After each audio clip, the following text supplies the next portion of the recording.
All right, everybody, we're back together for our band exercises for this workout. We are going to start with a new exercise, a lat pull down. Similar to what you would do if you were in a weight machine at a gym, seated, pulling down and back. We're going to aim to simulate that today. It's a really good way to work on our big lat muscles, as well as our rhomboids, our traps in the back of our shoulders. So wrapped around. You may find on this one that you need to take your hands off of the handles and work your hands up higher, or that you may need to have a heavier band nearby. If you have a heavier band, I would keep it nearby because you're probably going to switch to it. Our numbers aren't real big on this workout. So I'm going to hold on to my band itself and not my handles. For my sit-up, the top of a sit-up position, I'm going to lean back a little bit so that when I go to pull, I'm not pulling straight down, but I'm pulling more back. Elbows are going to be just below the shoulders so that you're not feeling all traps. You should not feel this exercise up to the back of your head. What we're looking to feel is a little bit lower through those lats and between the shoulder blades. So elbows come down a little bit, really squeeze through the shoulder blades, pressing the chest forward, and release. Squeeze and pull, and release. Nice and strong through the middle of the body. You may feel the core get pretty tired on you as well. We are using the core to stabilize in that position, so keep that in mind. Next exercise, we are going to come up to a kneeling position. One knee in front of the other one. If kneeling does not feel good to you, then you can take this up to a standing position. That's how we've done our tricep kickback in the past, but we're just changing things up a little bit this week. So again, if kneeling does not feel good on your knee, just come up to your feet.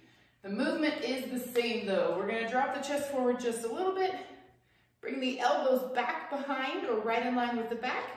We're going to kick back, squeeze the elbows as straight as you can, and then bring just the hands forward.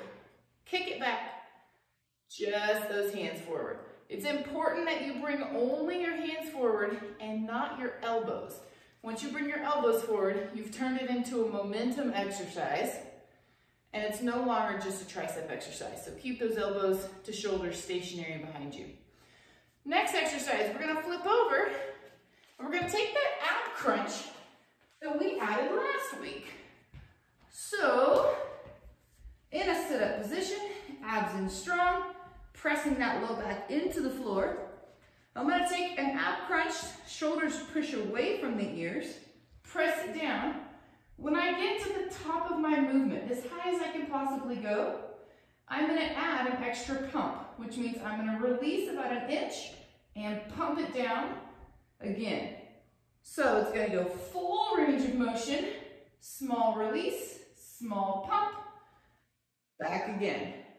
Full range, small release, pump back to the front, and down.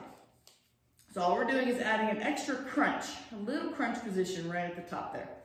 All right, and then we're going to finish this block with a leg lift, keeping your arms stationary. So we've done this one in the past. We've done this one with the stability ball quite a bit. So arms stay stationary. I've pressed them about an inch in front of my shoulders, forcing them to keep a little bit of tension. Abs in strong, hips are tucked under, pelvis tucked under. Going for as big of a range of motion as you can, reach the feet away. Bring them only to where they are even with your hips. They should not come in close to your hands. So keep them right in line with those hips. Reach them away. Bring them back in, away, and in.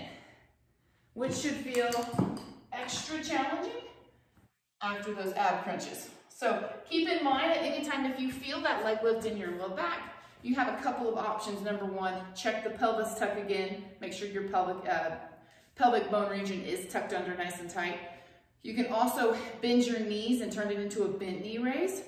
Your last modification on that would be to change the range of motion, but I want the range of motion as big as you can. So I'd rather you bend your knees a lot and be able to really open those hips. All right, guys, there's your band workout. Enjoy it. Enjoy the change of pace and some new exercises in there, and have a fantastic workout. See you soon.